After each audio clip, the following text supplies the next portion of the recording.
Para pemuda di suku ini diharuskan memilih para janda dan wanita dewasa untuk belajar bercocok tanam. Wah, untung aja bukan di Jepang.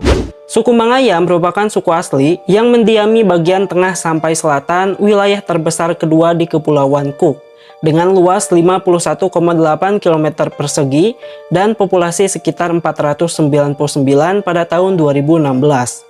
Suku Mangaya mengandalkan pertanian sebagai sumber mata pencarian utama mereka, di mana mereka akan mengolah lahan pertanian dan menanam berbagai macam tanaman, seperti ubi jalar, singkong, pisang, dan juga kelapa.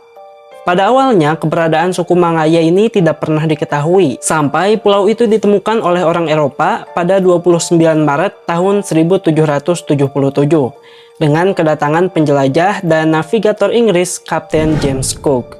Sebelum kedatangan penjelajah Inggris, budaya Mangaya ditandai dengan berbagai kekerasan karena memang sebagian besar pemimpin di suku itu sering terlibat dalam peperangan untuk menandai wilayah atau mengambil alih kekuasaan di daerah itu. Namun semua itu berubah pada tahun 1823 saat pulau itu dikunjungi oleh penjelajah Inggris lain dari London Missionary Society yang bernama John Williams. Kemudian pada tahun 1824, John Williams kembali datang membawa dua pendeta untuk mengubah penduduk pulau menjadi para Kristen. Setelah itu tidak ada lagi peperangan dan kekerasan politik di pulau tersebut mulai menurun.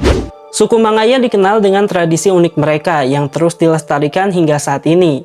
Dan salah satunya adalah ritual yang melibatkan remaja laki-laki dan perempuan yang lebih tua. Dalam budaya suku Mangaya, baik anak perempuan atau laki-laki, mereka semua diharuskan untuk memilih pembimbing seksual sebanyak mungkin sampai mereka menikah. Karena setelah menikah itulah, baru mereka akan menerapkan semua ilmu yang telah dipelajari dengan para pembimbingnya tadi.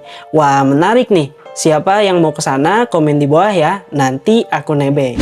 Biasanya di suku ini, para wanita akan memilih banyak pacar sejak mereka berusia 13 tahun.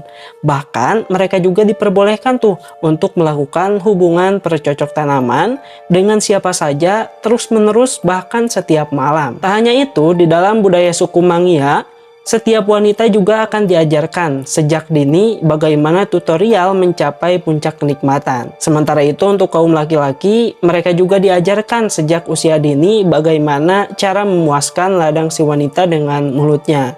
Hal ini terus dilakukan baik oleh wanita maupun laki-laki. Bahkan mereka juga diperbolehkan untuk melakukan hubungan bercocok tanaman dengan siapa saja secara terus-menerus setiap malam sampai mereka menikah. Nah, sebelum lanjut, buat teman-teman yang mau bikin website, baik itu e-learning untuk sekolah, perusahaan, atau undangan digital dan sebagainya, boleh nih hubungi aku di website kita.com. Cuma sekitar 400 ribuan aja, kalian udah bisa punya website lengkap dengan isi di dalamnya. Nah, kalian juga boleh tanya-tanya di sana sama admin aku, dan nanti aku bakal bantuin kalian buat bikin website, perusahaan, instansi lainnya. Oke, lanjut. Dalam tradisi suku Mangaya juga, ketika seorang bocah laki-laki berusia 8 sampai 9 tahun, mereka itu akan dianjurkan untuk berlatih lah perihal dunia bercocok tanaman dengan tangan mereka hingga mereka berusia 13 tahun. Kemudian saat mereka menginjak usia 13 tahun, si Johnny bocah tersebut akan dibelah dari atas kepalanya sampai ke bawah. Jadi buat kalian yang tadi mungkin punya niatan mau pindah ke sana, boleh dipikir-pikir lagi deh. Karena awalnya mungkin berita ini agak menggembirakan dan taunya ada tradisi yang seperti ini juga. Nah, kemudian setelah beberapa minggu, ketika si Johnny itu sudah sembuh lagi, maka akan dilakukan sebuah upacara yang dikhususkan untuk para anak lelaki itu. Dimana dalam upacara tersebut, para wanita yang memang sudah lebih dewasa akan melakukan sebuah ujian gitu kan, bagaimana hasil dari latihan mereka selama ini perihal dunia bercocok tanaman. Nah, wanita itu juga akan mengajarkan lagi nih si anak laki-laki itu bagaimana posisi dan teknik menanam yang bagus dan bagaimana cara memperlambat datangnya puncak kenikmatan. Yang memang tujuan utamanya agar para wanita di suku ini nanti ketika mereka dewasa, para wanita itu dapat merasakan puncak kenikmatan terlebih dahulu sebelum para pria. Maka dari kecil udah dilatih para prianya itu. Nah, upacara ini sendiri diadakan karena memang diyakini sebagai upacara yang sangat penting untuk membimbing anak laki-laki menuju kedewasaan. Dan dalam upacara ini juga, wanita dewasa harus benar-benar mengajari anak laki-laki itu bagaimana cara menyenangkan wanita yang baik dan juga sesuai dengan tradisi mereka. Jelas, sebagian besar budaya di seluruh dunia, terutama budaya barat, tidak menyukai praktik yang dikenal sebagai pelecehan pada anak ini.